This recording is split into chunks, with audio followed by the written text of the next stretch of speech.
Es probable que alguna vez hayan visto una resistencia como esta en un circuito o incluso en un calefactor. Pero, ¿cómo funciona una resistencia internamente?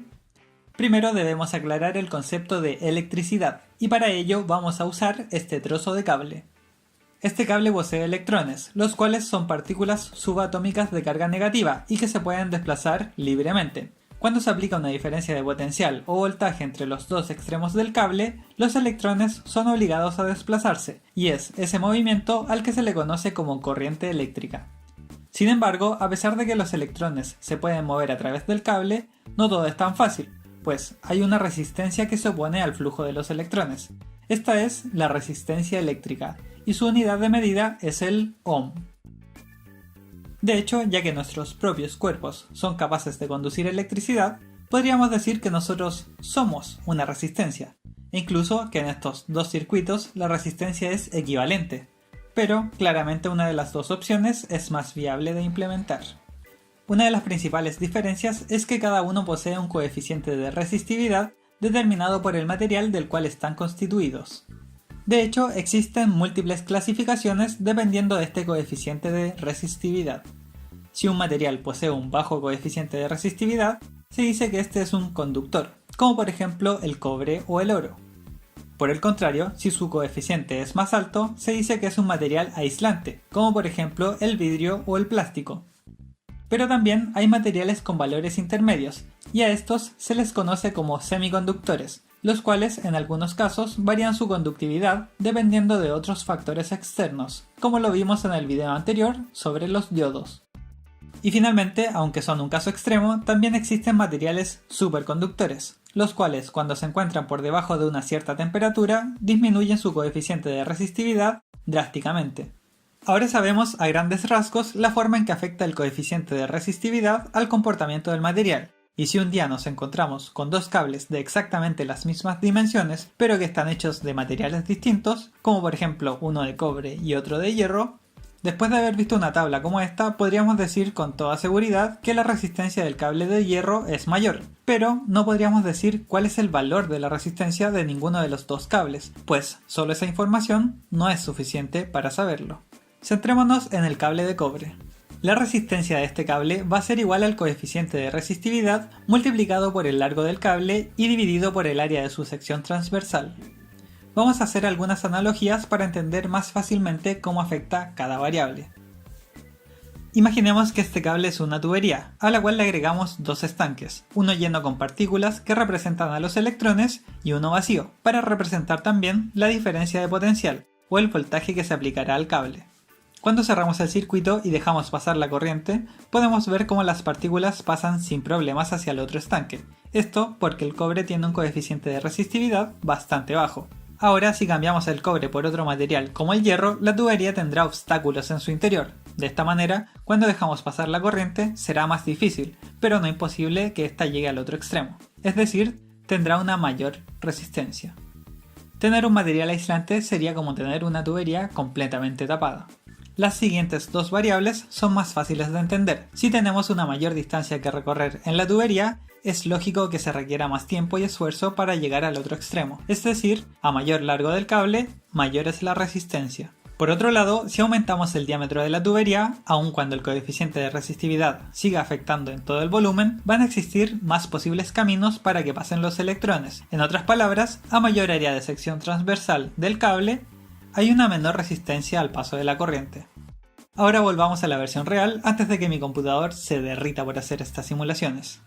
Si bien se suele usar esta fórmula por su simplicidad, deben saber que la temperatura también puede afectar el valor de una resistencia, ya que el coeficiente de resistividad que encuentran en las tablas como esta especifican la temperatura a la cual ese valor es correcto.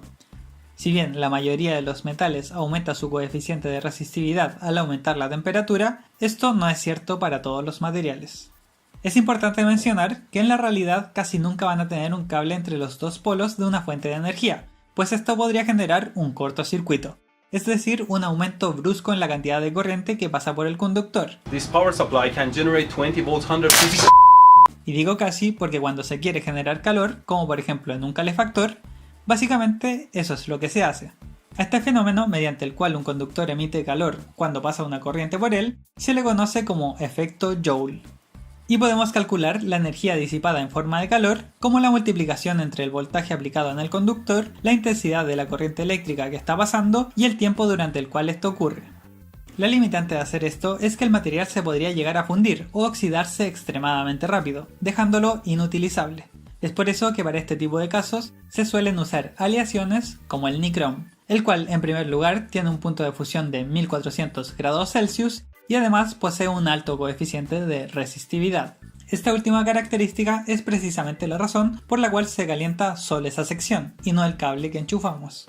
Volviendo al tema principal, ahora que sabemos cómo obtener una cantidad de ohms a nuestro gusto, en teoría podríamos crear nuestra propia resistencia utilizando un material extremadamente delgado y con un coeficiente de resistividad alto. Pero en realidad no son así. Si fuera solo un alambre, sería extremadamente difícil conseguir una resistencia precisa en un tamaño tan pequeño. Existen distintas formas de crear una resistencia dependiendo de qué tantos ohms se quieran obtener y qué tan preciso sea su valor. La primera forma es utilizando un cable de níquel enrollado en un tubo de cerámica, que por cierto es un aislante. De esta manera se puede controlar la resistencia total modificando el largo del cable pero manteniendo un tamaño compacto.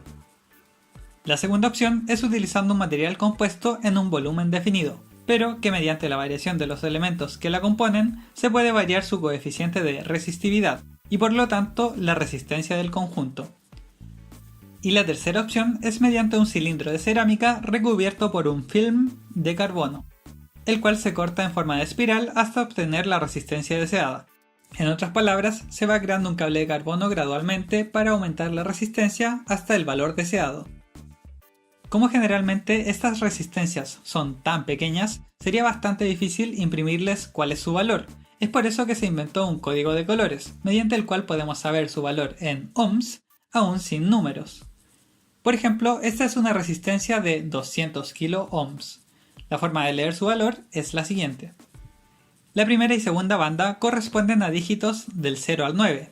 En este caso el rojo es 2 y el negro es 0. Luego, la tercera banda corresponde a un multiplicador para evitar la necesidad de poner muchas bandas negras al representar valores grandes. En este caso, la banda amarilla significa que hay que multiplicar por 10.000. Entonces, 0 por 10.000 nos da 200.000 ohms o 200 kiloohms. Y la última banda que nos va quedando corresponde a la tolerancia de este valor, pues, como vimos anteriormente, se requiere muchísima precisión para generar un valor exacto. En este caso, el dorado significa que la tolerancia del valor es de más o menos 5% del valor definido. Puede que en algún momento se encuentren con resistencias con más bandas, y su lectura variará ligeramente, pero la lógica es la misma. Si buscan código de colores resistencia en Google, van a encontrar muchas opciones para descargar, pero yo también quise hacer una para ustedes, y la pueden descargar gratis en mi página de Patreon. Como podrán imaginar, es poco probable que existan resistencias para todos los valores, por lo que existen diferentes formas de mezclar resistencias conocidas para obtener un valor deseado. La primera forma es conectando resistencias en serie, con lo cual el valor de la resistencia equivalente es igual a la suma de las resistencias conectadas. Esto es muy fácil de recordar si pensamos en la fórmula que vimos al inicio. Al conectar dos resistencias iguales en serie, lo único que estamos haciendo es multiplicar el largo del cable por 2, y por lo tanto su valor será el doble. Por otro lado, si queremos reducir la resistencia total de un conjunto de resistencias, lo que podemos hacer es conectarlas en paralelo. Si conectamos dos resistencias iguales en paralelo y pensamos nuevamente en la fórmula, nos daremos cuenta de que lo que estamos haciendo ahora es simplemente multiplicar el área transversal por 2, es decir, vamos a tener la mitad de la resistencia. Para sistemas más complejos, la forma de calcularlo es algo como esto, pero lo importante es que entiendan el por qué es así. Llegado a este punto, creo que ya están listos para comenzar a hablar sobre para qué sirve una resistencia. El uso de una resistencia con un valor estático en un circuito nos permite regular el voltaje que se va a generar en distintos componentes. Supongamos que tenemos una batería de 12 volts y un LED que funciona a un máximo de 3 volts, pues si supera ese valor, se va a quemar. En este circuito extremadamente simple, solo con poner una resistencia del valor adecuado podemos hacer que pasen exactamente 3 volts por el LED. En este video no quiero entrar en mucho detalle sobre cómo calcular el valor de la resistencia que necesitaríamos, pero si quieren seguir por su cuenta les resumo 3 leyes extremadamente importantes. La primera es la ley de Kirchhoff de voltaje, la cual nos dice que si sumamos todos los voltajes siguiendo una trayectoria cerrada en un circuito, el valor debe ser 0. O en otras palabras, la sumatoria del voltaje de cada uno de los componentes en esta trayectoria debe ser igual al voltaje en la fuente que los está alimentando. La segunda es la ley de Kirchhoff de corriente, la cual nos dice que en cada nodo, es decir, donde hay más de un posible camino para la corriente que entra debe ser igual a la que sale. Y finalmente, la tercera ley es la ley de Ohm, la cual nos dice que el voltaje en un componente es igual a la corriente que pasa por él multiplicado por su resistencia. Lo cual, por cierto, nos permite despejar cualquiera de las 3 variables siempre y cuando tengamos las otras 2. Como ya les dije, una resistencia nos permite controlar el voltaje que pasa por otros componentes, y habrán veces en las que queremos modificar ese voltaje durante el uso del circuito, no solo durante la etapa de diseño, y es aquí donde aparece el potenciómetro.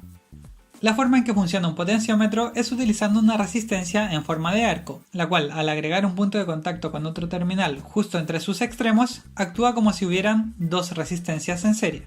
De esta forma, si medimos la resistencia entre el primer terminal y el intermedio, obtendremos un valor, mientras que si medimos el tercer terminal y el intermedio, obtendremos otro valor. Sin embargo, al medir la resistencia entre el primer terminal y el último terminal, esta será siempre la misma, ya que al estar en serie se deben sumar. Esta característica nos permite generar circuitos como este, en el cual al variar el potenciómetro variamos el voltaje que pasa por el LED. Este video tenía muchísima información, así que felicitaciones si llegaron hasta aquí. Tómenselo con calma y todo va a ir cobrando sentido. Hacer un video como este equivale a unas 30 o 40 horas de trabajo, incluyendo la investigación, el guión, la animación y la edición, entre otras cosas. Así que si creen que todo lo que hago vale la pena, podrían considerar apoyarme mediante Patreon. Como siempre, gracias a las páginas de Facebook de Mecatrónica, Somos Mecatrónica y el blog del electricista por compartir siempre mi contenido. Eso es todo por ahora y nos vemos en el próximo capítulo.